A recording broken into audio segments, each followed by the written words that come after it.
I rarely look forward to games. In a world where pre-rendered trailers will bear, at best, thematic resemblance to their respective games, and it becomes increasingly harder to judge what a shipped product will play like, there aren't many titles that I get excited for. It's even harder to get excited for a sequel. You'd think that if the first game was really good, that the sequel would come out with guns blazing, but I've been burned enough times to know that isn't true. Still, there exist anomalies. Games and sequels that I will be excited for no matter what, even if the previous game was bad, but especially if the game was good. That's why throughout 2015, when people asked me what games I was looking forward to, I had one answer. Rise of the Tomb Raider. Tomb Raider is rather easily one of my favorite franchises. Tomb Raider games have always had what I tend to look for. Single-player campaigns worth playing through, an interesting protagonist and story, and worthwhile endgame content. Tomb Raider has now been around for 20 years, and as you can imagine, many stories have been told. So after Tomb Raider Underworld finished up the Crystal Dynamics Reboot trilogy in 2008, Lara Croft and her twin pistols slept for 5 long years. Today we'll be talking about the 2013 Tomb Raider and analyzing the direction the series has taken both thematically and mechanically, and the impact these choices have had on the franchise moving forward. Have they benefited the franchise, or have they been detrimental? Tomb Raider is one of the most direct and to-the-point names a game has ever had. You play as archaeologist Lara Croft as she explores tombs. A simple proposition that until Crystal Dynamics sought to expand upon really worked. But just working and being great are two different things, and after the studio released Tomb Raider Underworld, which was met to lukewarm reception, they felt it was time to switch things up. Tomb Raider was not originally conceived as a reboot, although later took the form of an origin story after internal direction demanded it, taking the crude concept the team had at the time of survival and molding it akin to the reimagining of Daniel Craig's James Bond or Christopher Nolan's Batman. And it's at this point where I think we can begin asking questions. What is a reboot, and how do you reboot a character like Lara Croft? We've seen reboots done in gaming over time to varying degrees of success. In essence, a reboot is taking a character we know and retelling their story, and this is usually achieved in gaming with a snazzy new redesign and enhanced or entirely remade game mechanics. On the surface, this is all a reboot is, but it's this misunderstanding or ignorance that is likely why so many of them have failed. Tomb Raider did very well to not fall into this trap. They could have just redesigned Lara and called it a day, but Tomb Raider dared to ask the question of who Lara Croft was and what life experiences led her to become the woman she was today. And this is the reason that a simple redesign would not have worked, because Tomb Raider doesn't just present a new Lara, it presents a new Lara in a new world. This reboot trades the lighthearted, almost campy world of the previous games for a tonally neutral world of staunch consequence that ends up breeding character depth never before seen in the series. At 21 years old, we see this young Lara Croft thrown into a ball of chaos as her first major expedition to find the lost island of Yamatai goes haywire, and the entire crew of the Endurance is washed ashore after the ship is torn in half by storms.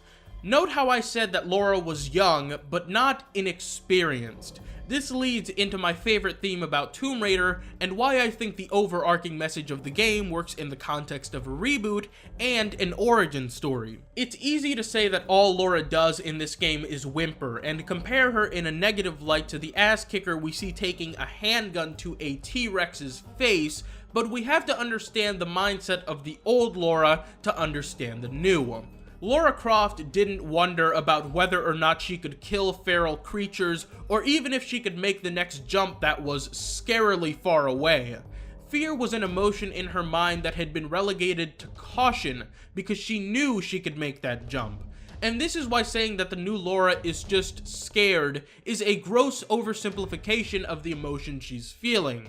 Ultimately, I believe Tomb Raider to be a story about confidence. You see a lack of it in a lot of characters. It's Lara's lack of confidence that leads her to believe she can't save her friends, but as the game progresses and she begins to put faith behind the skills she learned with her mentor Roth, she grows as a character and you can see flashes of the old Lara in her attitude. That's why I think we find Lara Croft to be such a badass in later titles. She oozes confidence and is rarely in doubt of her own abilities. She controls almost everything around her and is mentally 2 steps ahead of everyone else. And speaking of, I really love that you can see parts of that British smartass in Reboot Lara's dialogue. Looks like it was made quite recently. It's by those islanders, no doubt. Judging by the wrecks out there, they were once like us. Survivors. Remarkable. Yes, well, let's hope we don't become murderers too. Now, my focus on the more unseen character and story elements responsible for Tomb Raider's success in the context of a reboot isn't to say that Lara's redesign didn't play a big part in this game's appeal. I think Lara's design is excellent in as much as it strikes the perfect balance between grounded and iconic, to where you can definitely see that this is a more mature version of the character, but she's still instantly recognizable. The color scheme remains consistent, the proportions of her body have been modernized to fit the story, and everything above her torso was expertly detailed so you know exactly who you're looking at.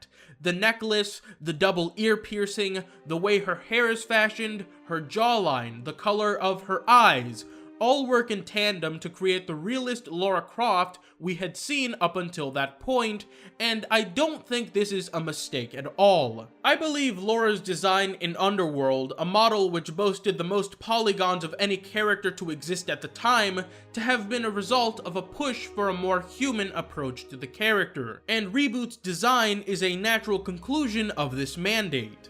Lara's arsenal in the game, consisting primarily of a compound bow and a climbing axe, complete the design, and this is how you successfully reboot a character as iconic as Lara Croft. At least thematically and visually anyways. Tomb Raider's gameplay is as much a departure from the norm as Lara's design, and this is where the topic gets very interesting. Tomb Raider takes place entirely on Yamatai, an island divided into many different segments which Lara must traverse. The game begins us in typical Crystal Dynamics fashion, with doing a great job of telling the player the basics of the game. Perhaps too good a job, but we'll return to this thought later. Core gameplay in Tomb Raider consists of well-animated, fully rotational movement, controlled by left analog stick, with a 360-degree camera controlled by right analog stick. You can jump and roll dodge. Grappling and movement along edges remains the same as older Crystal Dynamics Tomb Raider games, although there is now climbable rock that you can latch onto with your axe. The axe also serves as a weapon that you can use in combat. Combat gameplay is made up by 4 primary weapons: a pistol, a shotgun, a rifle, and your bow. Your bow also doubles as a travel mechanic, as you can shoot rope arrows to help you get around to parts you can't climb or walk to. As you play the game, you encounter base camps where you're introduced to the skill points and weapon upgrade systems. You get skill points by killing enemies, finding objects, and generally just playing the game in the form of experience points. Once you collect a certain number of experience points, you get a single skill point. You get salvage points to upgrade weapons by finding objects such as boxes or crates, looting dead enemies, or exploring tombs. Let me start off by saying that I think these mechanics all mesh well together. This is a competently made game, and it's really fun. Tomb Raider has had the benefit of existing in every 3D era, and has clearly learned a lot from the days where Lara maneuvered as a tank.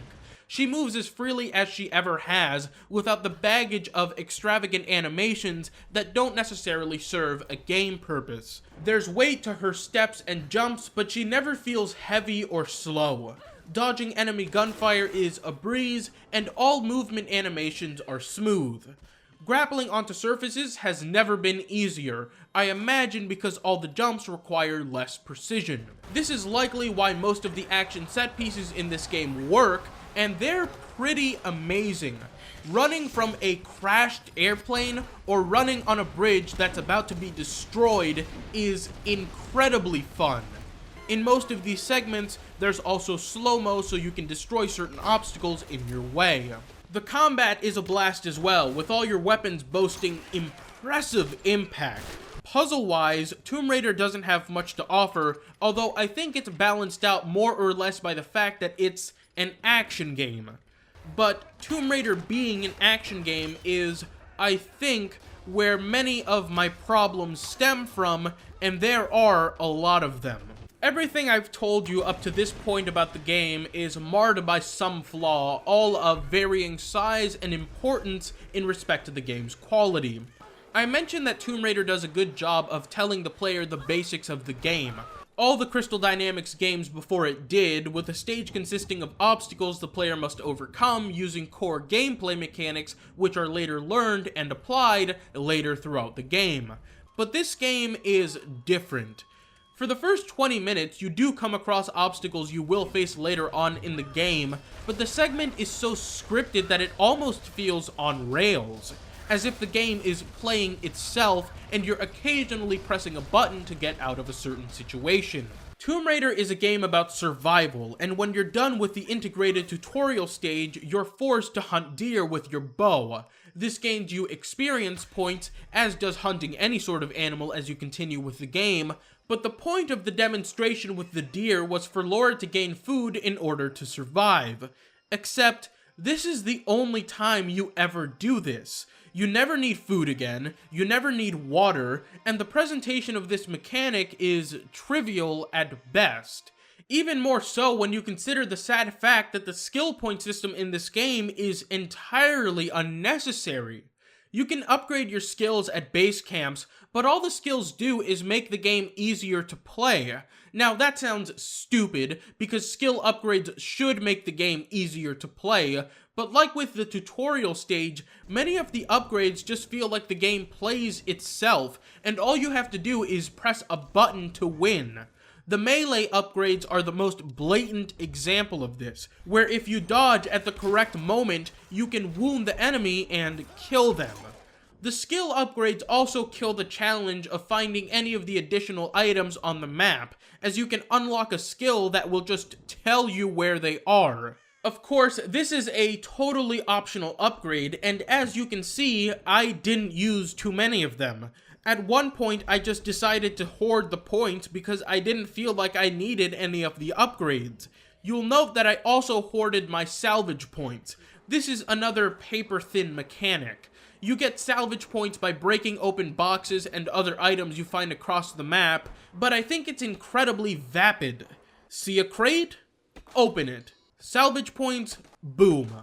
It's that easy. There's no depth. It's as simple as pressing a button, which begs the question of why actual loot and artifacts aren't scattered around the map instead of these boxes. The reason I could hoard these salvage points is because you don't really need too many weapon upgrades. I don't think this mechanic is as pointless as skill upgrades, as it seems to be more refined, and more effort is needed to upgrade the weapons, but you don't need them for the most part. If you have the bow and can aim, you're fine. This game is headshot central, and for most of the firefights, I didn't even bother bringing out the guns. You can just snipe away and rack up the headshots, which immediately tumbles the enemies. Enemies which honestly are quite stupid. Their behavior is usually average at best, ducking in and out of cover at just the right moment to be shot, or charging when you're fully prepped to kill them. This game also has stealth, and it's flat out bad. There's a stage where you can stealth kill all the enemies, but it's not really so much stealth as it is killing the enemies without blatantly being in their vision cones, and the other enemies being too stupid to notice that they're being killed off. But that's an advanced stealth segment here. Most of them just consist of the enemies just turning around and waiting to be killed. They might as well have a sign on their back saying, Please, Lara, kill me, because these encounters are so few and far between that whenever an enemy has his back to you, you know it's stealth kill time. In sharp contrast with their very loud nature, we have the action set pieces, which, like I said, are great until you come across these slow motion segments. Now, it's very important to note that I understand why slow motion was incorporated. You can't just throw a player into one of these, not tell them what to do, and hope for the best. But the slow motion is in every single one of these. It's not a one and done thing where the game slows it down for the first time so you get your bearings, and then leaves you alone for every other encounter. It never lets you forget this, which really takes the challenge and some of the tension out of these segments of gameplay. If it isn't obvious by now, the point I'm trying to make here is that this game is too easy, and nothing showcases this better than Survival Instinct. Survival Instinct is a mechanic where Lara's instincts give her hints on how to solve puzzles. You press a button and certain things are highlighted. I personally refused to ever use this mechanic. There is absolutely no test of skill or critical thinking to overcome when the game spells everything out for you. And I was hesitant to use this term, but this game really does a lot of hand-holding. For example, there's a puzzle where you have to drop an elevator shaft on a structure. I didn't use Survival Instinct because I had the choice not to, which is good of the game to accommodate, but I wasn't immune to Lara just flat out saying what to do while she talked to herself. The elevator is jammed. I'm on the right track. Just need to figure out a way to drop the elevator with more force. Got to pry those other parts loose. Okay, just one more to go. I can make this jump. Speaking of Lara, many have already talked at great length about dissonance between the story and her in-game abilities, but I think the game does even more than that to disservice the story they're trying to tell. There's various bits where Lara is beaten to a pulp by falling off of things or being engaged by the Solari. But there's this scene near the start of the game where she gets her foot stuck in a bear trap that I thought was a bit much. It triggers a neat encounter with wolves that uses slow motion, but the game never has another segment like that, and Lara doesn't really grow as a character by experiencing that sort of pain. Jonah helps her out of it, and that's that. How can she even walk after this? Being forced to chalk these moments up to typical video game logic is, I feel, counterproductive and could have been avoided.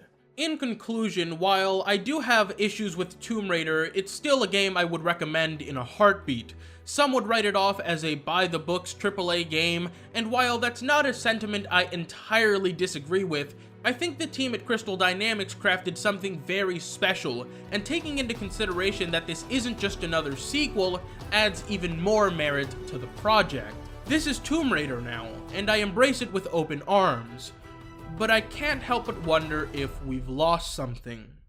Have we lost something in our inability to return to the light-hearted world that housed the old Lara Croft? Have we lost something with this game's realistic approach to her character and the world she lives in the approach to game design that more closely resembles other AAA games than past Tomb Raider experiences? Are we going to remember Matthias as well as we remember Jacqueline Natla? Would we even recognize Lara Croft if she walked past us in the street? I ask these questions because I now think that with the more real our games get, the more identity they lose. After 2 facial redesigns, I don't even recognize Lara anymore. Is that good? Is it bad? It's easy to ask whether or not the shorts will return, but a more genuine question is to ask if character will return. And does character even matter? I asked if we lost something by discarding the old Tomb Raider, but have we really lost something by accepting this new one? At the end of the day, these are the questions that I believe matter moving forward with this franchise, and that's why I think we're lucky to have had this game. For better or worse.